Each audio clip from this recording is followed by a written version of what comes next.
ನಮಸ್ಕಾರ ವೀಕ್ಷಕರೇ, 2024ರ ಲೋಕಸಭಾ ಚುನಾವಣೆ ಅಂತಿಮ ಹಂತದಲ್ಲಿದ್ದು ಇಂದು ಕೊನೆಯ ಹಂತದ ಮತದಾನ ನಡೀತಾ ಇದೆ. ಜೂನ್ 4ರ ಫಲಿತಾಂಶಕ್ಕೆ ದಿನಗಣನೆ ಕೂಡ ಆರಂಭವಾಗಿದೆ. ಈ ಹಂತದಲ್ಲಿ ವಿವಿಧ ಬೆಟ್ಟಿಂಗ್ ಮಾರ್ಕೆಟ್ಗಳು ಯಾವ್ಯಾವ ಪಕ್ಷಕ್ಕೆ ಎಷ್ಟೆಷ್ಟು ಸ್ಥಾನ ಬರಲಿದೆ ಎನ್ನುವಂತಹ ಮಾಹಿತಿಯನ್ನು ನೀಡ್ತಾ ಇದ್ದಾವೆ.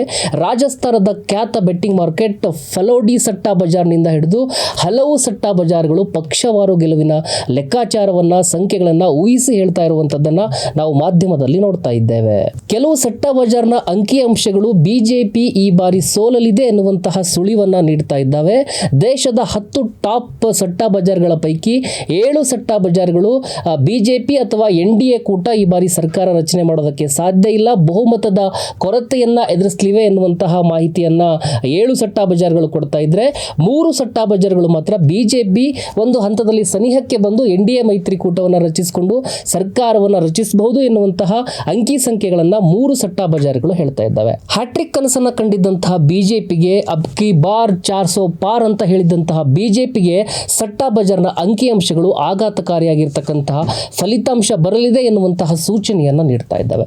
ಮೊದಲ ಹಂತದಿಂದ ಇಲ್ಲಿಯವರೆಗೆ ಬಿಜೆಪಿಯ ಗೆಲುವಿನ ಸಂಖ್ಯೆ ಇಳಿಮುಖ ಆಗ್ತಾ ಇದ್ದಾವೆ ಎನ್ನುವಂಥದ್ದನ್ನ ಸಟ್ಟಾ ಬಜಾರ್ ಹೇಳ್ತಾ ಇದೆ. ಇನ್ನು ಈ ಸಟ್ಟಾ ಬಜಾರ್ ಅಂದ್ರೆ ಏನು ಎನ್ನುವಂತಹ ಮಾಹಿತಿಯನ್ನು ಒಂದಿಷ್ಟು ನಾವು ಕಲೆ ಹಾಕುವಂತಹ ಪ್ರಯತ್ನವನ್ನ ಮಾಡೋಣ. ಇದೊಂದು ಬೆಟ್ಟಿಂಗ್ ಮಾರುಕಟ್ಟೆ, ಇದು ಒಂದು ರೀತಿಯ ಜೂಜು ಅಂತ ಹೇಳ್ಬೋದು. ಇದಕ್ಕೆ ಕಾನೂನಿನ ಯಾವುದೇ ಮಾನ್ಯತೆ ಕೂಡ ಇರೋದಿಲ್ಲ. ಜೂಜು ಆಗಿರುವ ಕಾರಣ ಇದನ್ನ ಅಕ್ರಮ ಅಂತಲೂ ಕೂಡ ಹೇಳ್ಬೋದಾಗಿದೆ. ಇದು ಪರಸ್ಪರ ವಿಶ್ವಾಸದ ಮೇಲೆ ನಡೆಯುವಂತಹ ವಹಿವಾಟಿನ ಮಾರುಕಟ್ಟೆಯಾಗಿದೆ. ಇಲ್ಲಿ ಕ್ರಿಕೆಟ್ನಿಂದ ಹಿಡ್ಕೊಂಡು ಚುನಾವಣೆ ತನಕ ಎಲ್ಲಾ ವಿಷಯಗಳ ಕುರಿತಾಗಿ ಬೆಟ್ಟಿಂಗ್ ನಡೀತಾನೆ ಇರುತ್ತೆ. ಚುನಾವಣಾ ಸಂದರ್ಭ ಮತ್ತು ಕ್ರಿಕೆಟ್ ಸಂದರ್ಭದಲ್ಲಿ ಹೆಚ್ಚು ಬೆಟ್ಟಿಂಗ್ ದಂಧೆಗಳು ಇಲ್ಲಿ ನಡೆಯುತ್ತೆ ಅಂತಾನೆ ಹೇಳ್ಬೋದಾಗಿದೆ. ಬೆಟ್ಟಿಂಗ್ ಅಂತ ಹೇಳಿದ್ರೆ ಅವರು ಹಣ ಇಡ್ಬೋದು, ಸಂಪತ್ತನ್ನ ಇಡ್ಬೋದು, ಬೆಲೆ ಬಾಳುವಂತಹ ವಸ್ತುಗಳನ್ನ ಇಲ್ಲಿ ಪಣವಾಗಿ ಇಟ್ಟು ಜೂಜನ್ನು ನಡೆಸುವಂತಹ ಕೆಲಸವನ್ನ ಮಾಡ್ತಾರೆ. ಗೆದ್ದವರಿಗೆ ಆ ಸಂಪತ್ತು ದಕ್ಕತ್ತೆ ಎನ್ನುವಂತಹ ಮಾಹಿತಿಗಳು ಕೂಡ ಲಭ್ಯ ಆಗ್ತಾ ಇದ್ದಾವೆ.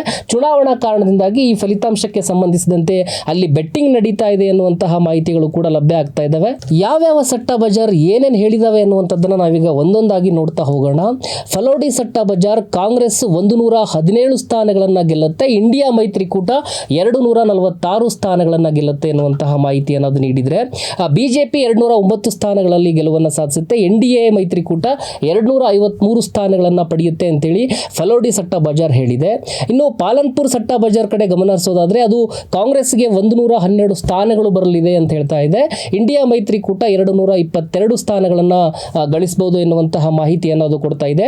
ಬಿಜೆಪಿ 216 ಸೀಟ್ಗಳನ್ನ ಪಡೆದ್ರೆ ಎನ್ಡಿಎ ಮೈತ್ರಿಕೂಟ 247 ಸ್ಥಾನಗಳನ್ನ ಪಡಿಬಹುದು ಅಂತೇಳಿ ಪಾಲನ್ಪುರ್ ಸಟ್ಟಾ ಬಜಾರ್ ಹೇಳ್ತಾ ಇದೆ. ಇನ್ನು ಕರ್ನಾಲ್ ಸಟ್ಟಾ ಬಜಾರ್ ಕಡೆ ಗಮನ ಕೊಡೋದಾದ್ರೆ ಇದು ಕಾಂಗ್ರೆಸ್ಗೆ 108 ಸ್ಥಾನಗಳು ಬರ್ತವೆ ಅಂತ ಹೇಳ್ತಾ ಇದೆ. ಇಂಡಿಯಾ ಮೈತ್ರಿಕೂಟಕ್ಕೆ 231 ಸ್ಥಾನಗಳು ಬರಬಹುದು. ಬಿಜೆಪಿ 235 ಸ್ಥಾನಗಳನ್ನ ಗಳಿಸಿದ್ರೆ ಎನ್ಡಿಎ ಮೈತ್ರಿಕೂಟ 263 ಸ್ಥಾನಗಳನ್ನ ಗಳಿಸಬಹುದು ಅಂತೇಳಿ ಕರ್ನಾಲ್ ಸಟ್ಟಾ ಬಜಾರ್ ಹೇಳ್ತಾ ಇದೆ. ಬೊಹ್ರಿ ಸಟ್ಟಾ ಬಜಾರ್ ಕೂಡ ಸ್ಪಷ್ಟವಾಗಿ ಹೇಳ್ತಾ ಇದೆ ಕಾಂಗ್ರೆಸ್ 115 ಸ್ಥಾನಗಳಲ್ಲಿ ಗೆಲುವನ್ನ ಸಾಧಿಸುತ್ತೆ, ಇಂಡಿಯಾ ಮೈತ್ರಿಕೂಟ 212 ಸ್ಥಾನಗಳಲ್ಲಿ ಗೆಲುವನ್ನ ಸಾಧಿಸಬಹುದು ಅಂತೇಳಿ. ಬಿಜೆಪಿ 227 ಸ್ಥಾನಗಳಲ್ಲಿ ಗೆದ್ರೆ ಎನ್ಡಿಎ ಮೈತ್ರಿಕೂಟ 255 ಸ್ಥಾನಗಳಲ್ಲಿ ಗೆಲ್ಲಬಹುದು ಅಂತೇಳಿ ಬೊಹ್ರಿ ಸಟ್ಟಾ ಬಜಾರ್ ಹೇಳ್ತಾ ಇದೆ. ಇನ್ನು ಬೆಳಗಾವಿಯ ಸಟ್ಟಾ ಬಜಾರ್ ನಮ್ಮ ಕರ್ನಾಟಕದ ಸಟ್ಟಾ ಬಜಾರ್ ಇದು. ಬೆಳಗಾವಿಯ ಸಟ್ಟಾ ಬಜಾರ್ ಕಡೆ ಗಮನವನ್ನು ಕೊಡೋದಾದ್ರೆ ಕಾಂಗ್ರೆಸ್ 120 ಸ್ಥಾನಗಳಲ್ಲಿ ಗೆಲುವನ್ನು ಸಾಧಿಸುತ್ತೆ, ಇಂಡಿಯಾ ಮೈತ್ರಿಕೂಟ 230 ಸ್ಥಾನಗಳಲ್ಲಿ ಗೆಲ್ಲಬಹುದು, ಬಿಜೆಪಿ 223 ಸ್ಥಾನಗಳಲ್ಲಿ ಗೆದ್ರೆ ಎನ್ಡಿಎ ಮೈತ್ರಿಕೂಟ 265 ಸ್ಥಾನಗಳಲ್ಲಿ ಗೆಲುವನ್ನು ಸಾಧಿಸಬಹುದು ಎನ್ನುವಂತಹ ಮಾಹಿತಿಯನ್ನ ಬೆಳಗಾವಿ ಸಟ್ಟಾ ಬಜಾರ್ ಕೊಡ್ತಾ ಇದೆ. ಕೋಲ್ಕತ್ತಾ ಸಟ್ಟಾ ಬಜಾರ್ ಹೇಳ್ತಾ ಇದೆ ಕಾಂಗ್ರೆಸ್ 128 ಸ್ಥಾನಗಳನ್ನ ಗೆಲ್ಲುತ್ತೆ, ಇಂಡಿಯಾ ಮೈತ್ರಿಕೂಟ 228 ಸ್ಥಾನಗಳನ್ನ ಪಡಿಬಹುದು ಅಂತೇಳಿ. ಬಿಜೆಪಿ 218 ಸ್ಥಾನಗಳಲ್ಲಿ ಗೆಲುವನ್ನು ಸಾಧಿಸಿದ್ರೆ ಎನ್ಡಿಎ ಮೈತ್ರಿಕೂಟ 261 ಸ್ಥಾನಗಳಲ್ಲಿ ಗೆಲ್ಲಬಹುದು ಅಂತೇಳಿ ಕೋಲ್ಕತ್ತಾ ಸಟ್ಟಾ ಬಜಾರ್ ಹೇಳ್ತಾ ಇದೆ.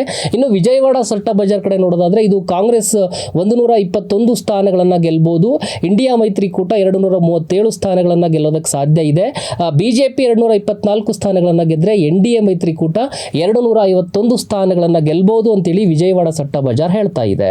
ಇಂದೋರ್ ಸರ್ಫಾ ಏನ್ ಹೇಳ್ತಾ ಇದೆ ಅಂತ ನೋಡಿದ್ರೆ ಕಾಂಗ್ರೆಸ್ 94 ಸ್ಥಾನಗಳನ್ನ ಪಡೆದ್ರೆ ಇಂಡಿಯಾ ಮೈತ್ರಿಕೂಟ 180 ಸ್ಥಾನಗಳನ್ನ ಪಡೆಯುತ್ತೆ, ಬಿಜೆಪಿ 260 ಸ್ಥಾನಗಳನ್ನ ಪಡೆದು ಎನ್ಡಿಎ ಮೈತ್ರಿಕೂಟ 283 ಸ್ಥಾನಗಳನ್ನ ಪಡಿಬಹುದು ಅಂತೇಳಿ ಇಂದೋರ್ ಸರ್ಫಾ ಹೇಳ್ತಾ ಇದೆ. ಅಹಮದಾಬಾದ್ ಚೋಕಾ ಬಜಾರ್ ಹೇಳ್ತಾ ಇದೆ ಕಾಂಗ್ರೆಸ್ 104 ಸ್ಥಾನಗಳಲ್ಲಿ ಗೆಲುವನ್ನ ಸಾಧಿಸುತ್ತೆ, ಇಂಡಿಯಾ ಮೈತ್ರಿಕೂಟ 193 ಸ್ಥಾನಗಳಲ್ಲಿ ಗೆಲ್ಲಬಹುದು, ಬಿಜೆಪಿ 241 ಸ್ಥಾನಗಳಲ್ಲಿ ಗೆದ್ರೆ ಎನ್ಡಿಎ ಮೈತ್ರಿಕೂಟ 270 ಸ್ಥಾನಗಳಲ್ಲಿ ಗೆಲ್ಲಬಹುದು ಅಂತೇಳಿ ಅಹಮದಾಬಾದ್ ಚೋಕ್ ಬಜಾರ್ ಹೇಳ್ತಾ ಇದೆ. ಇನ್ನು ಸೂರತ್ ಮಗಾವಿ ಕಡೆ ನಾವು ನೋಡೋದಾದ್ರೆ ಕಾಂಗ್ರೆಸ್ 186 ಸ್ಥಾನಗಳಲ್ಲಿ ಗೆಲುವನ್ನು ಸಾಧಿಸಿದರೆ ಇಂಡಿಯಾ ಮೈತ್ರಿಕೂಟ 186 ಸ್ಥಾನಗಳಲ್ಲಿ ಗೆಲುವನ್ನು ಸಾಧಿಸುತ್ತೆ. ಬಿಜೆಪಿ 247 ಸ್ಥಾನಗಳಲ್ಲಿ ಗೆಲುವನ್ನು ಸಾಧಿಸಿದರೆ NDA ಮೈತ್ರಿಕೂಟ 282 ಸ್ಥಾನಗಳಲ್ಲಿ ಗೆಲುವನ್ನು ಸಾಧಿಸುತ್ತೆ ಎನ್ನುವಂತಹ ಮಾಹಿತಿಗಳನ್ನು ಕೊಡ್ತಾ ಇದ್ದಾವೆ. ಎಲ್ಲ ಪ್ರಮುಖ 10 ಸಟ್ಟಾ ಬಜಾರ್ಗಳನ್ನು ನೋಡ್ತಾ ಇದ್ರೆ ಕಾಂಗ್ರೆಸ್ ಮತ್ತೆ ಬಿಜೆಪಿಯ ನಡುವೆ ಕಠಿಣ ಸ್ಪರ್ಧೆ ಏರ್ಪಟ್ಟಿರುವಂತದ್ದು ಕಂಡು ಬರ್ತಾ ಇದೆ. ಅಂದ್ರೆ ಇಂಡಿಯಾ ಕೂಟಕ್ಕೆ ಮತ್ತು NDA ಕೂಟಕ್ಕೆ ದೊಡ್ಡ ಪ್ರಮಾಣದಲ್ಲಿ ಸ್ಪರ್ಧೆ ಏರ್ಪಟ್ಟಿದೆ ಅನ್ನುವಂಥದ್ದು ಕೂಡ ಕೇಳಿ ಬರ್ತಾ ಇದೆ. ಮತ್ತು 7 ಸಟ್ಟಾ ಬಜಾರ್ಗಳೇನಿದಾವೆ ಇವು ಕಡಿಮೆ ಅಂತರದಲ್ಲಿ ಇರುವಂತಹ ಲೆಕ್ಕಾಚಾರವನ್ನು ತೋರಿಸ್ತಾ ಇದ್ದಾವೆ. ಅಂದರೆ ಅಧಿಕಾರಕ್ಕೆ ಏನು ಮ್ಯಾಜಿಕ್ ನಂಬರ್ ಅನ್ನು ದಾಟಬೇಕು, ಆ ಮ್ಯಾಜಿಕ್ ನಂಬರ್ ದಾಟೋದಕ್ಕೆ 7 ಸಟ್ಟಾ ಬಜಾರ್ಗಳು ಹೇಳ್ತಾ ಇರುವಂಥದ್ದು ಏನು ಅಂತಂದ್ರೆ ಕಡಿಮೆ ಅಂತರವನ್ನು ತೋರಿಸ್ತಾ ಇದೆ ಎನ್ನುವಂಥದ್ದನ್ನ ಅವ್ರು ಹೇಳ್ತಾ ಇದ್ದಾರೆ. ಅಂದರೆ ಬಿಜೆಪಿ ನಾವೇನು 400 ಸ್ಥಾನಗಳನ್ನು ಗೆದ್ಬಿಡ್ತೀವಿ ಅಂತ ಏನು ಕನಸನ್ನ ಕಾಣ್ತಾ ಇತ್ತು, ಬಹುಶಃ ಆ ಕನಸು ಈಡೇರೋದಿಲ್ಲ, ಆ ಕನಸು ನನಸಾಗೋದಿಲ್ಲ, ಮೋದಿ ಅಧಿಕಾರವನ್ನ ಕಳ್ಕೊಳ್ತಾರೆ ಎನ್ನುವಂತಹ ಮಾಹಿತಿಗಳನ್ನ ಸಟ್ಟಾ ಬಜಾರ್ಗಳು ಕೊಡ್ತಾ ಇರುವಂತದ್ದನ್ನು ನಾವಿಲ್ಲಿ ಗಮನಿಸಬಹುದಾಗಿದೆ. ಇನ್ನು ಕರ್ನಾಟಕದ ಲೋಕಸಭಾ ಚುನಾವಣೆ ಕಡೆಗೆ ಒಂದಿಷ್ಟು ಗಮನವನ್ನ ಹರಿಸೋದಾದ್ರೆ ಕರ್ನಾಟಕದಲ್ಲಿ 2 ಹಂತದಲ್ಲಿ ಮತದಾನವನ್ನ ನಡೆದಿತ್ತು. ಇಲ್ಲೂ ಕೂಡ ಫಲಿತಾಂಶಕ್ಕಾಗಿ ಬಹಳಷ್ಟು ಜನ ಕಾಯ್ತಾ ಕೂತ್ಕೊಂಡಿದ್ದಾರೆ. 3 ರಾಜಕೀಯ ಪಕ್ಷಗಳು ಕೂಡ ಅದರ ಮೇಲೆ ಸಾಕಷ್ಟು ರಾಜಕೀಯ ನಾಯಕರು ವಿಶ್ಲೇಷಣೆಯನ್ನ ಮಾಡ್ತಾ ಇದ್ರು. ನಾವು ಇಷ್ಟಿಷ್ಟು ಸ್ಥಾನಗಳನ್ನ ಗೆಲ್ತೀವಿ ಅನ್ನುವಂತಹ ಮಾಹಿತಿಗಳನ್ನ ಕೊಡ್ತಾ ಇದ್ರು. 28ಕ್ಕೆ 28 ಸ್ಥಾನಗಳನ್ನು ನಾವು ಗೆದ್ಬಿಡ್ತೇವೆ ಅಂತೇಳಿ ಬಿಜೆಪಿಯವರು ಹೇಳ್ತಾ ಇದ್ರು. ಕಾಂಗ್ರೆಸ್ನವರು 20 ಸ್ಥಾನಗಳಲ್ಲಿ ಗೆಲ್ತೀವಿ ಅಂತ ಹೇಳ್ತಾ ಇದ್ರು. ಆದ್ರೆ ಈಗ ಸಟ್ಟಾ ಬಜಾರ್ ಕೊಡ್ತಾ ಇರತಕ್ಕಂತಹ ಅಂಕಿ ಸಂಖ್ಯೆಗಳನ್ನ ನೋಡಿದ್ರೆ ಬಿಜೆಪಿಗೆ ದೊಡ್ಡ ಶಾಕ್ ಎದುರಾಗಿದೆ. ಯಾಕೆ ಅಂತ ಹೇಳಿದ್ರೆ ಕರ್ನಾಟಕದಲ್ಲಿ ಬಿಜೆಪಿ ಮತ್ತು JDS ಮೈತ್ರಿಕೂಟ 15ರಿಂದ 18 ಸ್ಥಾನಗಳಲ್ಲಿ ಗೆಲ್ಬಹುದು ಎನ್ನುವಂತಹ ಮಾಹಿತಿಯನ್ನ ಸಟ್ಟಾ ಬಜಾರ್ಗಳು ಕೊಡ್ತಾ ಇದ್ದಾರೆ.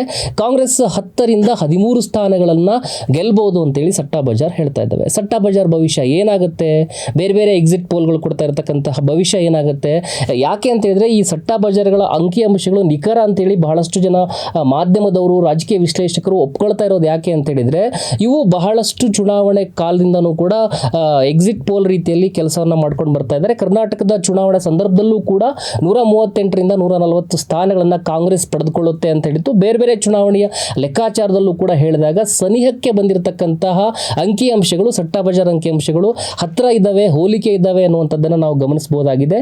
ಏನಾಗ್ಬೋದು ಸಟ್ಟಾ ಬಜಾರ್ ಭವಿಷ್ಯ, ಅದು ವಾಸ್ತವ ಇದೆಯಾ ಅಥವಾ ಎಕ್ಸಿಟ್ ಪೋಲ್ಗಳು ಕೊಡ್ತಾ ಇರುವಂಥದ್ದು ಏನಾಗ್ಬೋದು ಎನ್ನುವಂಥದ್ದನ್ನು ಜೂನ್ 4ರವರೆಗೆ ನಾವು ಕಾದು ನೋಡಬೇಕಾಗಿದೆ. ಮತ್ತೊಂದು ಸ್ಟೋರಿಯೊಂದಿಗೆ ಮತ್ತೆ ಭೇಟಿ ಆಗ್ತೇನೆ. ವಸ್ತುನಿಷ್ಠ ವಿಶ್ಲೇಷಣೆಗಾಗಿ ಜನಶಕ್ತಿ ಮೀಡಿಯಾ ನೋಡ್ತಾ ಇರಿ.